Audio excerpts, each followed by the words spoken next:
Madam President,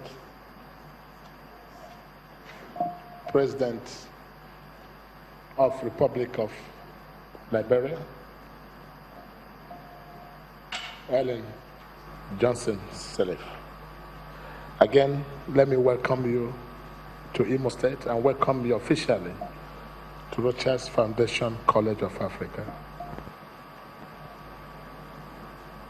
It is the joy of an aging father to see a rising daughter. The director of Rochas Foundation College of Africa. As you rise, may I diminish.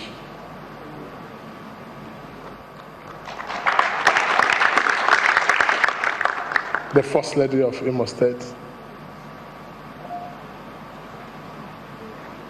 the womb that gave birth to the director. Thank you.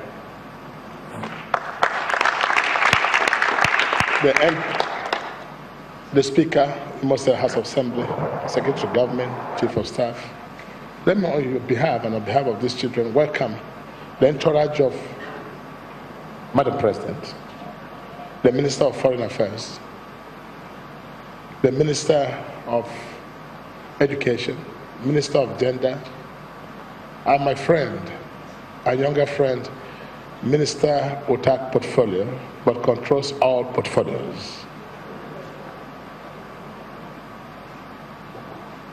The Commissioner of Police and State Security Service and other commanders of paramilitary.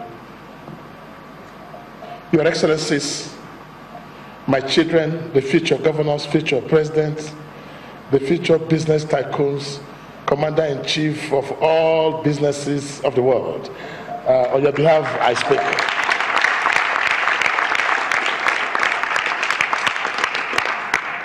When I started this foundation 20 years ago, it was like a miracle. This foundation started from Jos,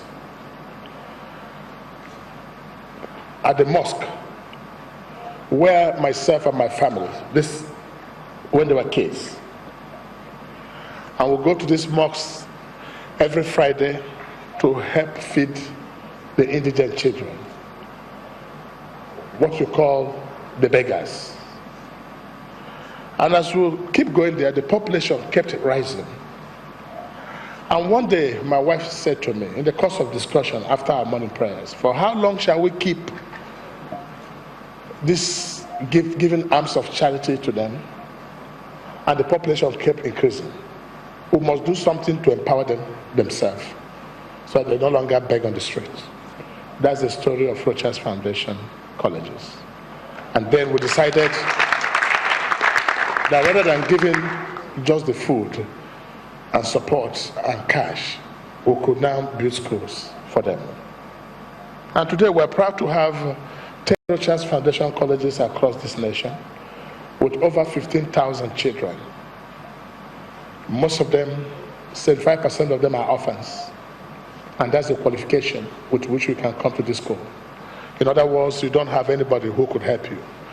Or in more impactful meaning, that you would have gone to school if this Rochas Foundation does not come to your help. And that is the first qualification and criteria to be so admitted into the school. While this was going on, I called my first school in Owerri, Rochas Foundation College Owerri, and subsequent Kano, Jos, and the rest of them. Many did not understand where I was coming from. And most people misunderstood the entire intention because it was the first time hearing of somebody giving free education without counting the cost of returns. It was difficult to believe, and no one believed me. And people tried to associate this whole outing of mine 20 years ago to mean politics. And some people could attribute it to a smart way of making an image for yourself. But they do not understand that Rochas Foundation is a spiritual contract between me and my Creator, when I swear that If God bless me, I will bless others. If you honor me, I will honor others. If you educate me, I will educate others. Because of my own, I can do nothing. But I can do all things through God who giveth me the strength. It was spiritual and contractual with God. And it was an oath I took, remembering that I wouldn't have gone to school if the mercy of God never come upon my head. I was not an orphan at my early days, but it was difficult to make ends meet with 12 children belonging to 2 poor parents whose total capital was not up to $10 in their business. So I know what it is to suffer. I know what it is to stay a whole day without food. And I know what it is to stay wanting to go to school and help will not come from anywhere. That was my concern. And that was my oath that I took. So what I do today is not a dramatization of affluence. Definitely I'm not the richest African. Neither can I be measured among the first 200 rich Africans. The Rochas Foundation is a dramatization of sacrifice for the less privileged and for those who would have gone to school. So today, we have decided to take five children every year from each of the African countries. So Liberia has 5 today, presented by your good self. Next year, we'll spend another 5 from Liberia and many African countries. My daughter here, Zuleika, captured it in its very essence when she talked about the unity and integration. This may as well be the Africa we're looking for. And believe me, I do know that this institution will grow beyond me and beyond even my generation. I see not today, I see 100 years to come. I see Africa in the next 200 years, when all of us here will no longer be here. What shall we bequeath to subsequent generation? And what can they say of their founding fathers? I'm sure Zuleika's children and children have a story. I'm sure Hawa, her children, and 5th generation of Liberia will have a story. Here we teach them about leadership. We don't remind them about where they come from, because where they come from is immaterial. Their background is immaterial. What is important is what is before them. These children, believe me, Madam President, will come out great heroes of Africa. That I assure the world. The first thing you notice about these children is the first time they come, they behave shyly. They couldn't even look at somebody's face. But 2 days after bringing them to my house and parlor, I'll eat and dance together, I transferred that boldness in them, making them to realize they are something and they have something to offer. So these ones are no longer dreaming small, they dream big and big. So this is where we are.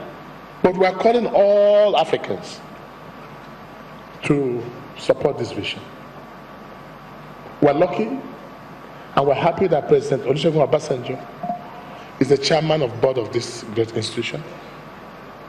And President Obasanjo personally was the one who nominated you, Madam President, as a member of this board, for which today I want your acceptance or otherwise. And the First Lady of Nigeria, by office, Mrs. Aisha Buhari, is a grand patron of this great institution.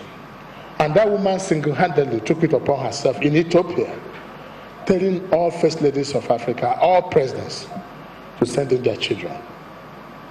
And I want to transfer that responsibility partially to you, being a woman so respected by all African leaders, to see the reason for these children to come together and sing one song of unity. It will help us, not in our own time and generation, but for whatever we might be, life beyond. I think we should applaud that we have done something for our subsequent generation. Madam President, you have nominated 5 children, and I'm proud to announce to you that Hawa and her brothers, please, Hawa, can you rise and come forward? And all the Liberian children, can they come here? Come this way, thank you. Come forward this way. Come forward, yes.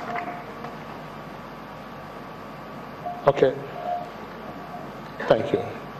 Madam President, these are the first generation that you've sent to us. And I want to first of all thank you for presenting them to us.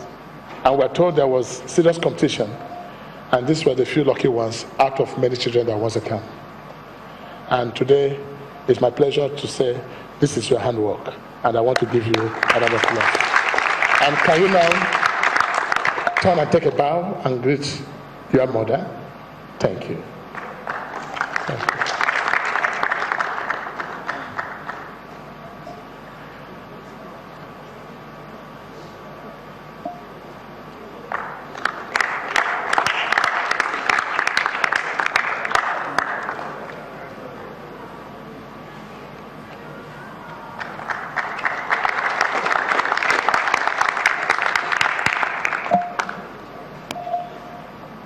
Madam President, you're welcome to the board of Rochas Foundation College of Africa, and we shall give you the single task of ensuring that proper recruitment is made across Africa and people do not send wrong children. Wrong children means privileged children to this. That will be your responsibility. So your office will start clearing anybody coming for admission into this school.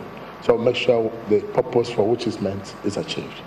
Let me salute you and thank you for visiting this school. You have inspired them today. You have inspired them.